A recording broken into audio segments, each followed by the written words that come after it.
আমার প্রশ্নটা ডক্টর জাকির নায়েকের কাছে। আসসালামু আলাইকুম, আমার নাম ফাতিমা, আমি ক্লাস 10-এর ছাত্রী। আমার ক্লাসমেট একটা মেয়ে, সে হলো কাদিয়ানি। কাদিয়ানিদের কথা অনুযায়ী তারাই সত্যিকারের মুসলিম, আর আমরা যারা বিশ্বাস করি যে মুহাম্মদ সাল্লাল্লাহু আলাইহি সাল্লাম আল্লাহর শেষ রাসূল, তারা সবাই হলো কাফের। তারা পবিত্র কোরআনের সূরা আহজাবের 40 নম্বর আয়াতের রেফারেন্স দিয়ে যুক্তি দেখায় যে নবীজি মুহাম্মদ সাল্লাল্লাহু আলাইহি সাল্লাম নাকি সর্বশেষ রাসূল নন। তারা বলেন যে মুহাম্মদ সাল্লাল্লাহু আলাইহি সাল্লাম হলেন আসমানি কিতাব পাওয়া সর্বশেষ নবী, কিন্তু আসমানি কিতাব ছাড়া অনেক রাসূল আসতে পারে, আমাদেরকেও নাকি এটা বিশ্বাস করতে হবে। সে যে ভুল বলছে সেটা কিভাবে প্রমাণ করব? এটার উত্তরটা অনেক বড় হবে। এই প্রশ্নটা আসলে আজকের টপিকের বাইরে, তবে সবাই বোধহয় এটার উত্তর শুনতে আগ্রহী। কি বলবো? দর্শকরা চাচ্ছেন আমি এটার উত্তর দেই। বোন,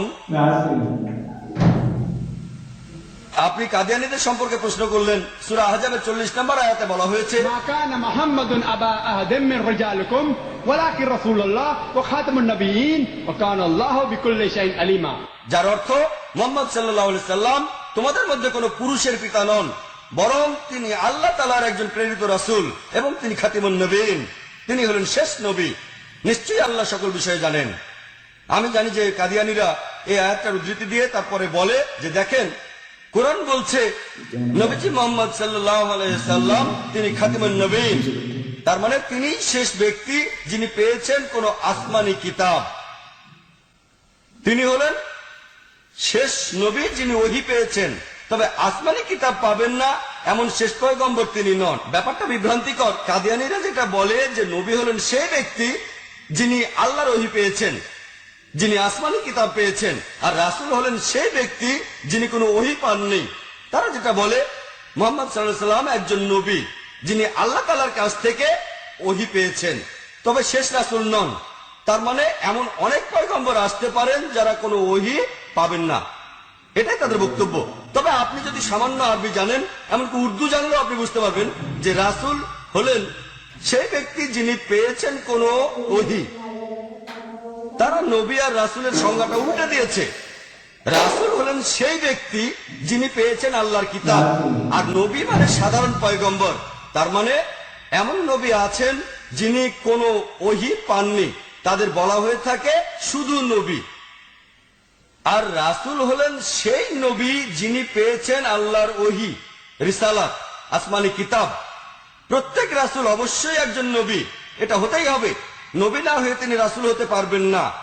যদি আরবিটা সঠিকভাবে জানেন তাহলে তাদের বলতে পারবেন পবিত্র কোরআন বলছে যে মুহাম্মদ সাল্লাল্লাহু আলাইহি সাল্লাম তিনি আল্লাহর রাসূল এবং খাতিমুন নবীন, তার মানে তিনি হলেন শেষ নবী। এখন কেউ যদি রাসূল হন প্রথমে তাকে নবী হতেই হবে। যেমন ধরেন আপনাকে ক্লাস 8-এর পরীক্ষায় পাস করতে হবে, ফাইনাল পরীক্ষায়। তার আগে আপনাকে 1-2 থেকে পড়ে আসতে হবে।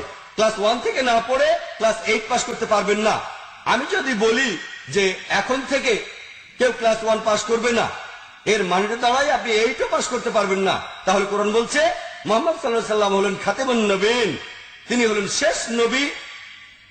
এটার অর্থ আসলে দুটোই। তিনি যদি শেষ নবী হন, খাতিমুন নবীন, তার মানে তিনি শেষ রাসূলও। রাসূল মানে সেই ব্যক্তি যিনি কোনো ওহী পেয়েছেন। তাহলে আমাদের নবীজি শেষ নবী, এছাড়াও তিনি শেষ রাসূল, শেষ নবী এবং শেষ রাসূল, আর তিনি শেষ প্রেরিত পুরুষ, দুটোই। যদি কেউ এটা না মানে সে তাহলে মুসলিম না, সে তাহলে সূরা আহজাবের 40 নম্বর আয়াতের বিরুদ্ধে যাচ্ছে।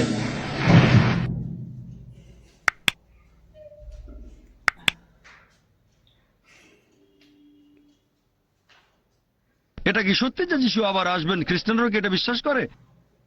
হ্যাঁ, আমরাও মানি। কোরআন বলছে সূরা নিসা অধ্যায় 4 আয়াত 158 যে আল্লাহ যীশু খ্রিস্টকে জীবন্ত উপরে তুলে নিয়েছেন। আমরা মানি তিনি এখনো জীবিত। আর যিশুকে জীবন্ত তুলে নেওয়া হয়েছিল কারণটা কি? কারণ যীশু খ্রিস্ট হলেন আল্লাহ সুবহানাহু ওয়া তাআলার একমাত্র রাসূল, যার অনুসারীরা ভুল করেছে যে তিনি নাকি নিজেকে ঈশ্বর বলেছেন। পুরোটাই ভুল বুঝেছে যে যিশু নাকি ঈশ্বর ঈশ্বর বলে নাকি দাবি করেছেন, তাকে তুলে নেওয়া হয়েছে নতুন কিছু শেখানোর জন্য না। পবিত্রকরণ বলছে সূরা মাইদা অধ্যায় 5 আয়াত নাম্বার 3, আজ আমি তোমাদের দিন সম্পূর্ণ করলাম আর মনোনীত করলাম ইসলাম, তোমাদের প্রতি অনুগ্রহ সম্পূর্ণ করলাম। ইসলাম ধর্ম সম্পূর্ণ, নতুন কিছু যোগ করা যাবে না বা বিয়োগ করা যাবে না। ঈসা আলাইহিস সালাম নতুন কিছু শেখানোর জন্য আসবেন না, আসবেন খ্রিস্টানদের বলতে যে আমি কখনো ঈশ্বর বলিনি আমি ঈশ্বর। আর পবিত্রকরণ বলছে সূরা মাইদা অধ্যায় 5 আয়াত 116, যীশু খ্রিস্ট আল্লাহ তাআলাকে বলবেন, হে আল্লাহ সুবহানাহু ওয়া তাআলা, তুমি সাক্ষী থাকো, আমি কখনোই বলিনি আমার উপাসনা করো, বরং বলেছি আবুদুল্লাহ আল্লাহর ইবাদত করো, রাব্বি ওয়া রাব্বুকুম। তিনি আমারও তোমাদের প্রভু। একই ধরনের কথা আছে বাইবেলে। সেদিন সব লোকজন এসে যীশু খ্রিস্টের উদ্দেশ্যে বলতে থাকবে, হে প্রভু, আমরা আপনার নামে অনেক আশ্চর্য আর অলৌকিক কাজ করেছি। যীশু তখন তাদের বলবেন, তোমরা সবাই পাপী, এখান থেকে চলে যাও, আমি তোমাদের কাউকে চিনি না। এটা কাকে বলবেন? মুসলিমদের? হিন্দুদের? বলবেন খ্রিস্টানদের, তোমরা সবাই পাপী, আমি তোমাদের চিনি না, এখান থেকে চলে যাও। যিশু আবার পৃথিবীতে আসবেন খ্রিস্টানদের শুধরে দিতে, নতুন কোনো ওহী আনবেন না।